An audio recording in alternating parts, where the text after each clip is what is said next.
everyone, I've decided to explore the Professor, the least played Shaper identity. It's least played with a very good reason. Right now the card pool is just not good enough to warrant playing the Professor. The Professor is so rarely seen, so unknown that at first I initially thought that the Professor's ability was to ignore the influence cost of the first copy of each card you include in your deck. Turns out this applied only for programs, which makes it that much weaker.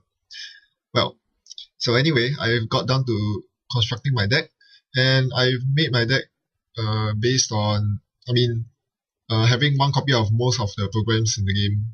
Well, breakers and some useful programs like Medium, Sneakdoor Beta, and Imp are given. What really defines a Professor deck is how you get your economy and card draw going. For that, I'm using Diesel, Quality Time, and Freelance Coding Contract. So if I get a good combo going, I can get 8 or even 10 credits at one go. That would be nice. Because your Professor deck has both cheap and expensive icebreakers, depending on whether you can pull them out with early game or late game, it is good to place some pressure early game. I won't be placing as much pressure as for say my Gabe Knight deck would do. However, it is important to place some pressure early game to force the runner force the corp to spend their credits, but also importantly to reveal the ice, so you know whether you are able to get through the server with your clone chip or SMC when the time calls for it. So I see he installed something in the remote. It's time to go check it.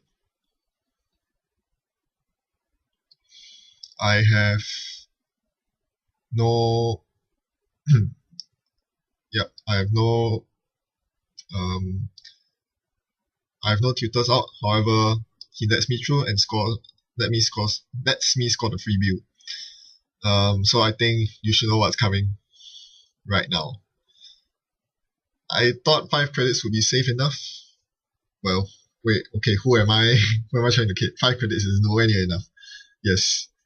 I got hit really hard by the trace, and I decided to spend all my credits because I saw the close accounts from his celebrity gifting.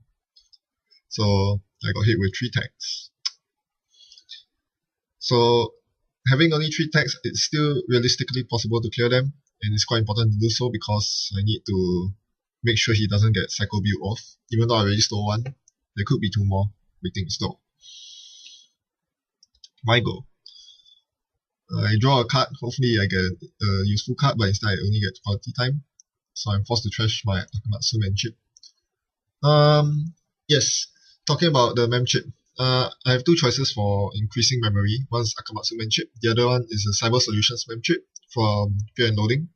It's cost 4 but gives double the amount of memory. However, the cost 4 is very prohibitive. Even though I find myself very tight on deck space, I really need the cost 4 more. The cost 4 is way too much for extra memory, so Akamatsu is the way to go for me. He advances twice, but doesn't actually do anything with it, so I install my clone chip. Not very useful, unless I have Stimhack as well. Now I can fish out programs from my heap, but it was toe booth. Well, what kind of programs I have in my heap? Nope. The only way I was going to get through that is if that was a barrier.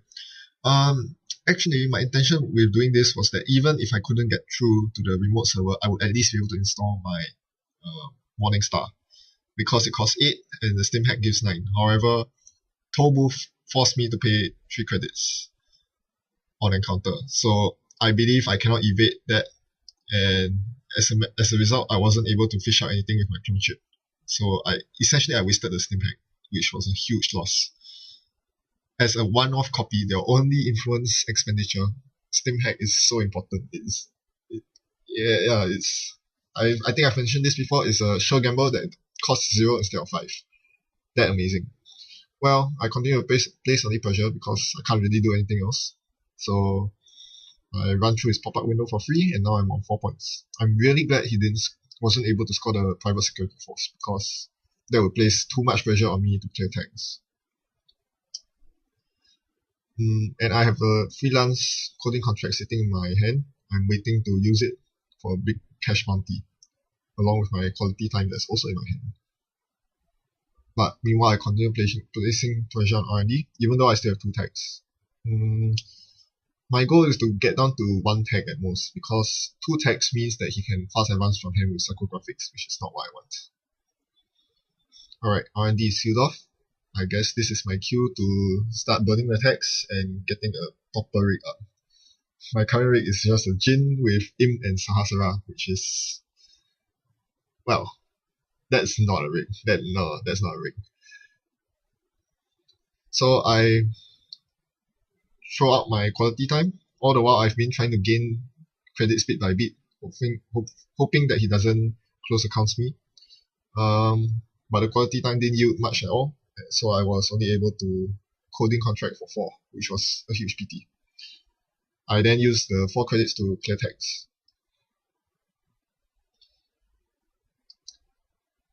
But now that I have Kati Jones in my hand, I can start making money again.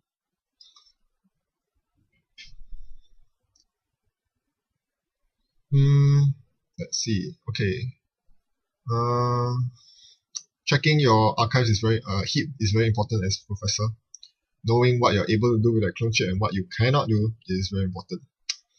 I mean, most of the time it's fine because usually you have a SMC in your clone chip, so SMC in your heap, so you're able to fetch out any program you want as long as you have enough cache to do so. Cache is not what I have right now, so I need to know what I'm capable of. He installs a Jackson Howard in his toll booth remote.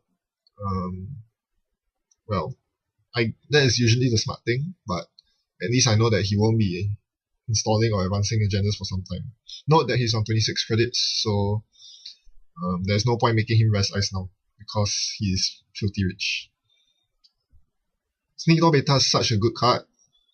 I know, I've played Good Night Gabe before. However, in Professor, it's a bit weird, because when you trash it into the heap, your enemy can see it coming. And if you don't trash it and you hold it in your hand, you need to have 4 credits on hand to be able to play it. And it costs 2 memory. The Professor is very short on memory. Well, who knew a smart guy had so little memory? And most importantly, you don't get the 2 credit benefit that you do running HQ with Gabe. So it doesn't pay for itself. It's a pretty significant investment. The only time you want to install it is when you're really sure that there is something in HQ that you can fish out. Or if you're a nerve agent. He continues icing up the remote, and now that Jackson is gone, I need to worry about him getting something going in that remote. Most likely a Sensen. Or just scoring agendas because I cannot get through them right now. Yes, I can't get through it at all. I wish I had an inside job here. So, what am I going to do? I have 10 credits. I play the sneak door. I run the sneak door. It's just a pop-up window. I can handle that. Let's see what's in that hand.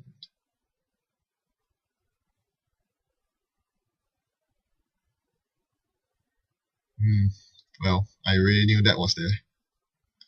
I still trashed it. With Imp. That's why Imp is so good. Thankfully, it comes free of charge, courtesy of the Professor. One more time, because that's what you do with Sneak Door. Window Refinery. Well, my credits are more important than his credits, so be it.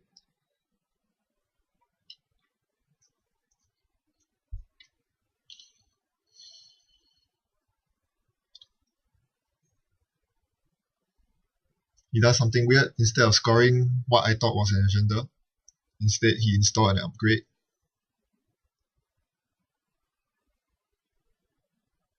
And sealed off archives. Once Sneak Door Beta hits the table, you have 1 turn to make full use of it. After that, the corp will spend ice protecting your archives, the archives. So you want to make full use of that 1 turn, raiding the entire hand before they have a chance to react. That's how I play Sneak Door with Gabe, and with Professor it's much harder to do so, because you only have 1 copy of the Sneak Door, and you really don't want to spend your tutors to tutor it. So it's a sense that there was no way I was getting the servers, and so I have to let him score or not. He's not scoring that agenda. Okay, now he is. Executive retreat. Interesting choice. Okay. I noted that I have 3 programs and a freelance coding contract in my hand.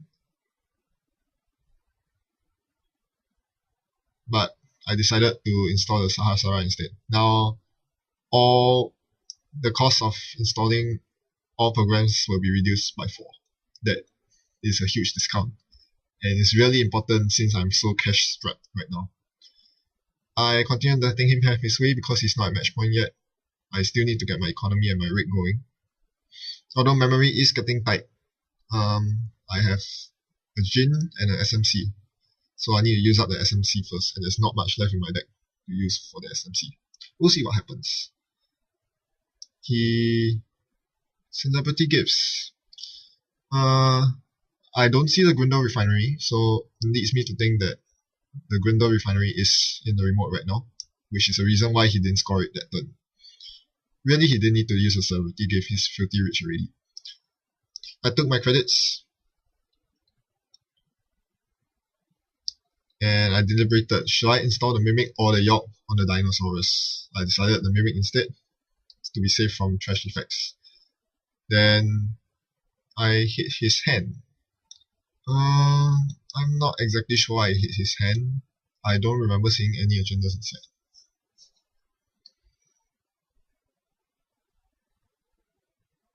Anyway, I bring out my big gun, trashing my SMC, and get through to his hand.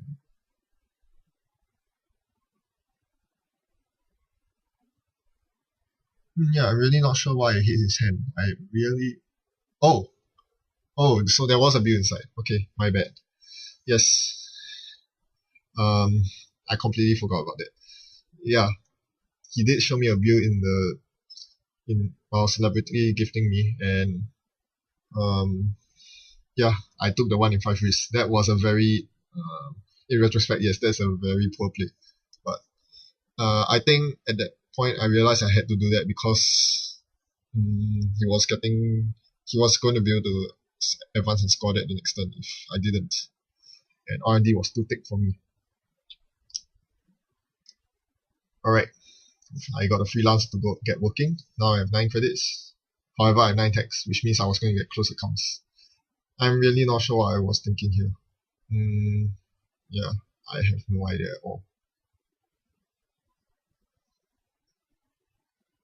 I suppose I was forcing him to use the close accounts on me. Really, I have no idea what I'm doing. Oh, okay. So he didn't have a close accounts. Either that or he didn't really care. Either way, sorry. It's been quite some time since I played this game. I don't remember why I made most of the decisions I did. But most of them seem pretty stupid now that I'm re-watching this video. As a side note, Djinn is very powerful in Professor decks because you're running so many programs, but you have no space to install all of them. Djinn solves that because you are running a lot of non-icebreakers, whether it be viruses or Sahasraras, sneak door betas. Being able to install them on Djinn frees up so much memory. Djinn is pretty important. Unfortunately, it's not something you wish to tutor for either. Waste a tutor for. You rather play it from hand. So if you don't draw it early, good luck. Also, playing it early will set you back in tempo as it costs 2 to rest. So that's another consideration.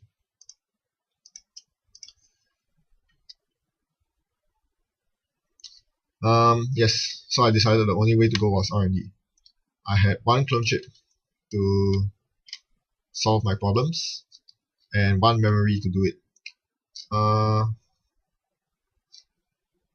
Yeah. And then my intention here was that I would rescue the York as I was approaching the pop-up window. York allows me to break pop-up window for free, so I'm not actually spending credits, so I can bypass the RSVP restriction. But of course,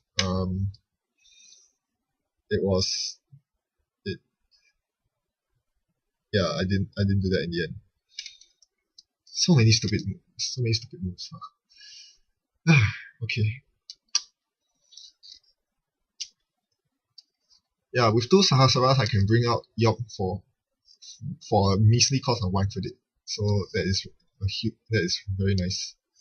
Meanwhile, he scores an Astro Script, so now I have 1 turn to make everything count, assuming that he's going to see an agenda next turn.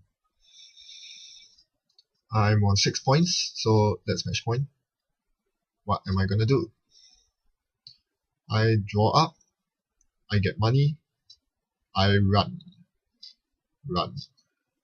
What do I retrieve? Where's my torch? There's no torch. Never mind. I'll fem the RS3P. Hope that's not a toll booth. Nope, it's a TMI. Right, I don't really care. The awesome thing about using Morningstar is that it costs 1 to break the TMI. And pop-up window, get through it, and I access a single card. Nope, not my day. He scores, he wins. So that was it. I think there are many problems with my Professor deck. The biggest problem is that it's too slow. I find myself drawing cards most of the time to get my engine going, to search for my clone chips, my SMCs, my freelancers for money. It just takes too long to get going, whereas a runner like Gabe charges like a horse right off the bat. Another problem is that because I'm running a single copy of Medium as my only form of R&D digging, as you saw just now, it wasn't very effective. My last ditch effort at searching R&D for a single card, a single agenda, was a very statistically unlikely play. So yeah, there are many problems with the Professor deck, and I can see why it's the least played, most rarely used, and arguably, well, not arguably, it is the worst Shaper ID currently.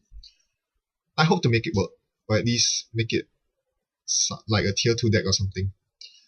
I'll continue experimenting with it. It's a very fun deck to play. It's certainly a good break from Goodnight Gabe, who is also fun to play, but is also getting a little boring. Thanks for watching.